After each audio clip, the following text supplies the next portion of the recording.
ये कहानी वहाँ से शुरू होती है जहाँ एक आदमी अपने दिल के सबसे गहरे कोने में छुपी बात कहने का फैसला करता है, क्योंकि उसे लगने लगता है कि जिंदगी बहुत छोटी है और अगर आज बोल नहीं पाया तो शायद कल मौका भी न मिले। और उसी फैसले के साथ जुड़ जाती है एक लड़की अनु, जिसकी आंखों में भरोसा है, आवाज में मासूमियत है और दिल में अपने गुरु आर्य सर के लिए आदर और कृतज्ञता है। अनु को बुलाया जाता है एक सुनसान सी सड़क पर, जहां वह खड़ी होकर फोन पर आर्य सर की आवाज सुनती है। हर कदम उनके कहे मुताबिक आगे बढ़ाती है और हर कदम के साथ उसके दिल की धड़कन तेज होती जाती है, क्योंकि उसे नहीं पता कि सामने क्या है, बस इतना पता है कि जिस पर भरोसा है वो उसे कभी गिरने नहीं देगा। तभी अचानक एक तोहफा आता है, एक पायल जिसकी झंकार में आर्य अपनी भावनाएं छुपा देते हैं। कहते हैं कि जैसे इसकी आवाज है वैसे ही अनु उनकी जिंदगी में खुशियों की आहट बनकर आई है। अनु हंसती है, शर्माती है और बिना किसी सवाल के पायल पहन लेती है, क्योंकि उसके लिए ये एक सम्मान है, एक आशीर्वाद है। फिर एक और मोड़ आता है, एक और तोहफा, एक हार जिसकी चमक को आर्य उसकी मौजूदगी से जोड़ देते हैं। और यहीं से कहानी के नीचे बहती वो धारा तेज होने लगती है, जो बाहर से शांत दिखती है लेकिन अंदर ही अंदर सब कुछ बहा ले जाने वाली है। क्योंकि जिस रिश्ते को अनु गुरु और आदर्श मानती है, वही रिश्ता समाज की नजरों में सवाल बनना शुरू हो जाता है। उधर अनु के पिता गोपाल अपनी बेटी को अपनी इज्जत, अपना गर्व मानते हैं।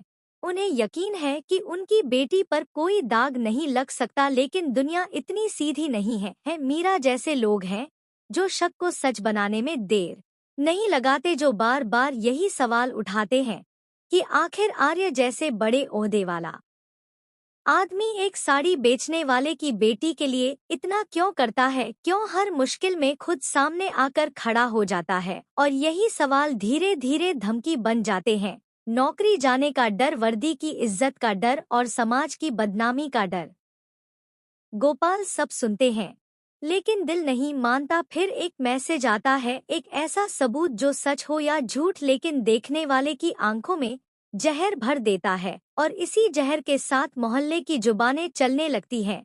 अनु जो सपनों के साथ जयपुर गई थी, रात भर बाहर रहने के ताने सुनने लगती है। उसे गंदी मछली कहा जाता है जो पूरे तालाब को गंदा कर देती है। और आर्य पर भी उंगली उठती है, कहा जाता है कि वो आंखों में धूल झोंक कर रंगलियां मना रहा है। यहाँ दर्द सिर्फ अनु का नहीं है, ये दर्द एक पिता का है जो अपनी बेटी को टूटते हुए देख रहा है, और एक ऐसे आदमी का है जो मदद करना चाहता था, लेकिन अब उसी मदद की कीमत सबको चुकानी पड़ रही है। रिश्ते टूटने लगते हैं, अनु की शादी रुक जाती है, फैसले ऊपर से थोपे जाते हैं, शर्तें रखी जाती हैं और हर शर्त के पीछे किसी न किसी का स्वार्थ छुपा है। लेकिन इन सब के बीच भी आर्य पीछे नहीं हटता। वो फिर खड़ा होता है, कहता है कि अनु को ऑफिस आने का हक है, कि मैनेजमेंट ने उसे बिजनेस हेड बनाने का फैसला किया है। और यही कहानी एक बार फिर सवाल बन जाती है कि आखिर आर्य और अनु का रिश्ता है क्या? मदद और मोहब्बत के बीच की ये लकीर इतनी